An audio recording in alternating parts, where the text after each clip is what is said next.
नमस्कार दोस्तों, तो प्रस्तुत हैं आज के 4 इकोनॉमिक टर्म्स। इकोनॉमिक टर्मिनोलॉजी में सबसे पहला आज का टर्म है लिक्विडिटी ट्रैप। आइए इसको समझते हैं।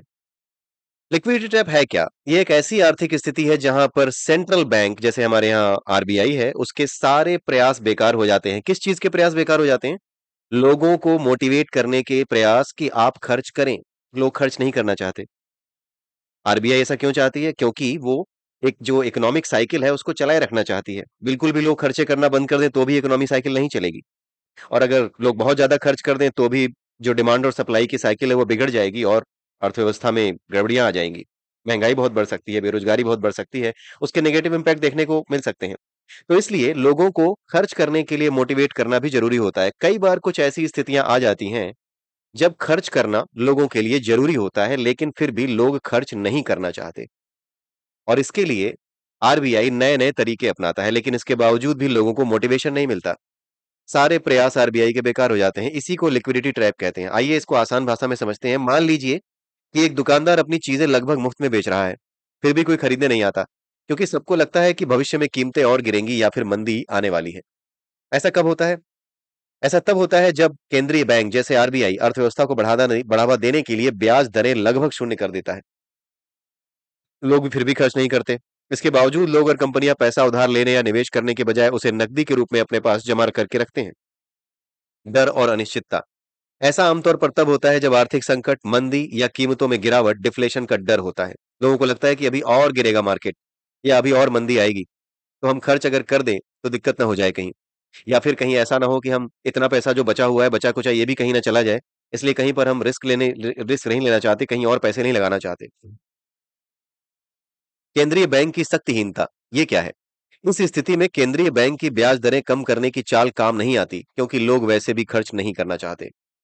संक्षेप में यह वह स्थिति है जब ब्याज दरें जमीन पर होती हैं, लेकिन लोग डर या अनिश्चितता के कारण पैसा खर्च करने के बजाय उसे लिक्विड रूप में अपने पास ही रखते हैं, जिससे आर्थिक विकास रुक जाता है। यही लिक्विडिटी ट्रैप होता है। आई होप आपको ये समझ में आया होगा।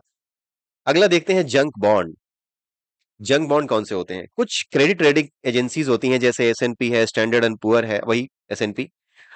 तो ये कंपनियां क्या करती हैं कि कुछ बॉन्ड्स होते हैं, उन बॉन्ड्स को जो जिन पे शेयर मार्केट में ट्रेडिंग हो रही है, तो उन बॉन्ड्स को लेकर के वो एक रेटिंग जारी करती हैं। कई बार वो कम रेटिंग जारी करती हैं। कम रेटिंग जारी करने का मतलब ये होता है कि ये बॉन्ड्स जिन कंपनियों ने जारी किए हैं, वो कंपनियां कभी भी डूब सकती हैं, उनमें जोखिम है, उनमें खतरा है, उनमें इन्वेस्ट करने में खतरा है। तो ये कम क्रेडिट रेटिंग वाली कंपनियों द्वारा जारी किए गए बॉन्ड होते हैं। इन्हें उच्च उपज बॉन्ड यानी हाई यील्ड बॉन्ड भी कहा जाता है। सपोज कीजिए कि आप किसी ऐसे व्यक्ति को उधार दे रहे हैं जिसका जो फाइनेंशियल हिस्ट्री है बहुत ज्यादा अच्छी नहीं है, या फिर कोई ऐसा व्यक्ति है जो किसी ऐसे व्यवसाय में है जो कि जोखिम भरा व्यवसाय है, जिसमें नुकसान कभी भी हो सकता है, डूब सकता है कभी भी। ऐसे में उस व्यक्ति के लिए आपको पैसे वापस करने में अधिक परेशानी होने की संभावना है। वो व्यक्ति आपको पैसे वापस कर पाए, इस बात की संभावना कम है। तो ऐसे ही बॉन्ड क्या होते हैं? जंक बॉन्ड होते हैं। क्रेडिट एजेंसियां जैसे एसएनपी, मूडी इन बॉन्ड्स को गैर निवेश योग्य यानी नॉन इन्वेस्टमेंट ग्रेड मानती हैं। इनमें निवेश करने लायक नहीं है, बहुत खतरा है। इस तरह की रेटिंग एजेंसीज जो है इसको रेटिंग दे देती हैं। डिफॉल्ट का उच्च जोखिम होता है। कंपनी द्वारा ब्याज या मूलधन का भुगतान न कर पाने की संभावना अधिक होती है। ऊंची ब्याज दरें होती हैं। निवेशकों को इस उच्च जोखिम के लिए मुआवजा देने के लिए ये बॉन्ड बहुत अधिक ब्याज दर की पेशकश करते हैं। अब ये जो कंपनियां हैं, अब ये चाहती तो हैं कि लोग, चाहे किसी भी कंपनी का कोई भी बॉन्ड हो, कोई भी शेयर हो या कोई भी बॉन्ड हो, वो चाहती तो यही है कि लोग उसके बॉन्ड खरीदें ताकि उसको उधार मिले, राइट?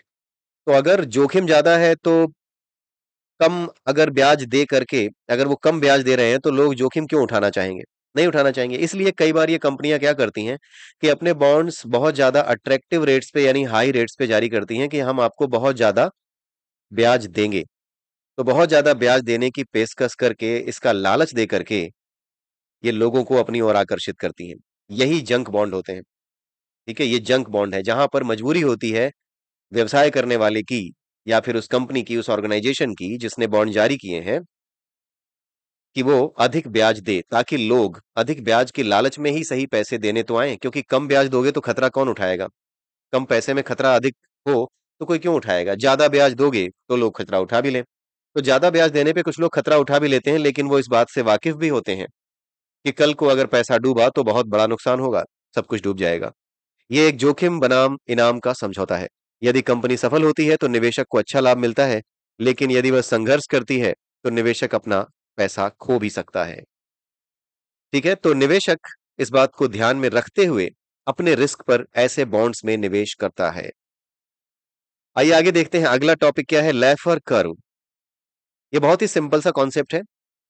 ये टैक्स से रिलेटेड एक कॉन्सेप्ट है। ये बताता है कि सरकार को टैक्स से कितना पैसा मिलता है और टैक्स की दर के बीच क्या संबंध होता है। सीधे शब्दों में हमें यह समझाता है लेफर कर्व कि क्या अगर टैक्स ज्यादा बढ़ा दिया जाए तो क्या वाकई में सरकार को ज्यादा फायदा होने लगेगा या उसको ज्यादा राजस्व मिलने लगेगा। तो आइए देखते हैं लेफर कर्व इस बात पे क्या कहता है। लेफर कर्व सबसे पहले बिल्कुल 0% टैक्स की सिचुएशन देता है। वो बताता है कि 0% टैक्स अगर है तो सरकार को कोई राजस्व नहीं मिलेगा। फिर वो काम कैसे करेगी। अगर 100% टैक्स लगा दे तो लोग काम करना या निवेश करना बंद कर देंगे, क्योंकि सारा पैसा तो टैक्स में चला जाएगा। सरकार को फिर भी कोई राजस्व लाभ नहीं होगा। यानी बिल्कुल कम 0% टैक्स पर भी कोई लाभ सरकार को नहीं होता और बिल्कुल 100% टैक्स भी लगा दिया गया तो भी कोई लाभ नहीं होता। सरकार को कोई राजस्व नहीं मिलेगा उस चीज पे, 100% टैक्स पे भी। तो कहने का मतलब ये है कि अगर टैक्स रेट बढ़ाया जाए, अगर मान लीजिए टैक्स रेट 10% था, तो ज्यादा लोगों से अगर टैक्स लेने भी लगो तो भी बहुत ज्यादा राजस्व नहीं मिलता। एक बीच में एक ऐसी स्थिति होती है जहां पे 30%, 40-30% तक का टैक्स, 25% तक का टैक्स ले करके अगर हम कुछ लोगों को भी टैक्स के दायरे में और ले आए तो बहुत ज्यादा दिक्कत नहीं होती और टैक्स भी बढ़ जाता है। ठीक है, और लोग देने को तैयार भी होते हैं कि ठीक है चलो 25 से 30% टैक्स है, तो उनको निराशा नहीं होती कि चलो 25% तक टैक्स है, कुछ भी है, इतना दे करके हम अपना काम कर सकते हैं, अपने लिए इन्वेस्टमेंट कर सकते हैं, अपने फ्यूचर के लिए प्लान कर सकते हैं। लेकिन अगर बहुत ज्यादा बढ़ा दिया जाए, 60-70% टैक्स कर दिया जाए, तो भी क्या होगा, तो भी लोग अपनी टैक्स की कमाई को, जो कमाई है जिसपे टैक्स लगेगा, उसको छुपाने लग सकते हैं। भ्रष्टाचार बढ़ सकता है। ठीक है, लोग अपनी कमाई को छुपाएंगे, टैक्स नहीं देना चाहेंगे। ठीक है, इसलिए 0% और 100% के बीच एक सही टैक्स दर होती है जिस पर सरकार को सबसे ज्यादा राजस्व मिलता है। यही लाफर कर्व बताता है। तो मुख्य बात यह है कि बहुत कम टैक्स बढ़ाने से राजस्व बढ़ सकता है, लेकिन बहुत ज्यादा टैक्स दरें लोगों को हतोत्साहित कर सकती हैं और अंततः सरकार के राजस्व को कम कर सकती हैं। ये लेफर कर्व से आपको समझ में आता है। Hog cycle. अर्थशास्त्र में यह एक चक्रीय घटना है जो सुअर के मांस और अन्य पशुधन बाजारों में आपूर्ति और कीमतों में उतार चढ़ाव को दर्शाती है। पहली बार इसको 1920 के दशक में देखा गया था। अब इसको समझना बहुत आसान है। मान लीजिए कि कीमतें बहुत ऊंची हैं और सुअर का उत्पादन बहुत कम हुआ है।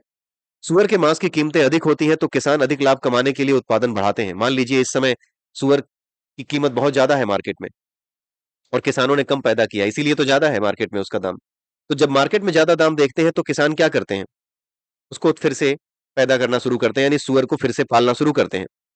अब होता यह है कि सुअरों को पालने के बाद उनको पैदा होने में, बढ़ने में 6-7 महीने का समय लगता है। इस दौरान कई किसान एक साथ उत्पादन बढ़ा देते हैं। एक साथ सही, कई कई किसानों ने ऐसा सेम सोचा था ना। एक किसान ही ऐसा थोड़ी सोच रहा था कि चलो सुअर पैदा कर लें, और भी कई किसान थे जिन्होंने सुअरों को पैदा करने के बारे में सोचा। जब उन्होंने सुअरों को पैदा करने के बारे में सोचा, सुअरों को पालने के बारे में सोचा, तो एक साथ कई किसानों ने जब सोचा तो ढेर सारे सुअर मार्केट में आ गए। जब उपलब्धता ज्यादा हो गई तो दाम क्या होगा, कम हो जाएगा। अधिक आपूर्ति होने से दाम क्या होगा, गिर जाएगा। सुअर की कीमतें गिर जाएंगी। सुअर की कीमतें गिर जाएंगी तो उससे क्या होगा, उससे फिर से क्या होगा कि किसान हतोत्साहित होगा, वो कहेगा नहीं यार सुअर नहीं पालेंगे। ठीक है, तो सुअर पालन कम कर दिया जाएगा। तो एक तरीके की साइकिल चलती है। लाभ की आशा में ज्यादा सूअर पैदा करना शुरू कर दिए, लेकिन पता चला कि सभी ने उतने ही ज्यादा सूअर पैदा कर दिए, तो आपूर्ति बढ़ गई तो लाभ फिर से कम हो गया। तो फिर से लोगों ने कहा कि नहीं अब नहीं पैदा करेंगे, तो फिर से घट गया। जब फिर से घट गया तो फिर अगले साल वही स्थिति आएगी कि सूअर कम है, डिमांड ज्यादा है, तो फिर से उसका दाम जो है ज्यादा बढ़ गया। तो वो एक हॉग साइकिल है, एक साइक्लिक प्रोसेस में ये चलता रहता है। कम आपूर्ति और बढ़ती कीमतें, आपूर्ति कम होने पर कीमतें फिर से बढ़ जाती हैं और चक्र दोबारा शुरू हो जाता है। यानी ये साइकिल बार बार चलती रहती है। यह चक्र किसानों के बाजार संकेतों पर प्रतिक्रिया देने और उत्पादन में लगने वाले समय के कारण होता है। आमतौर पर 3 से 5 साल तक यह साइकिल चलता है। यह हॉग साइकिल 3 से 5 साल तक चलती है। इसको 1920 में पहली बार देखा गया था। यह हॉग साइकिल है जिसके बारे में किसी हॉग नाम के इकोनॉमिस्ट ने ही बताया होगा। ठीक है, पता नहीं है कौन है, लेकिन हाँ किसी हॉग में, मेरा ये अंदाजा है, स्पेकुलेशन है कि कोई हॉग नाम का इकोनॉमिस्ट ही रहा होगा जिसने पहली बार 1920 में इस हॉग साइकिल की व्याख्या की होगी। उम्मीद करता हूँ कि आपको ये 4 जो इकोनॉमिक टर्म्स हैं वो समझ में आए होंगे। अगली बार फिर मिलेंगे। तब तक के लिए have a nice day and bye bye.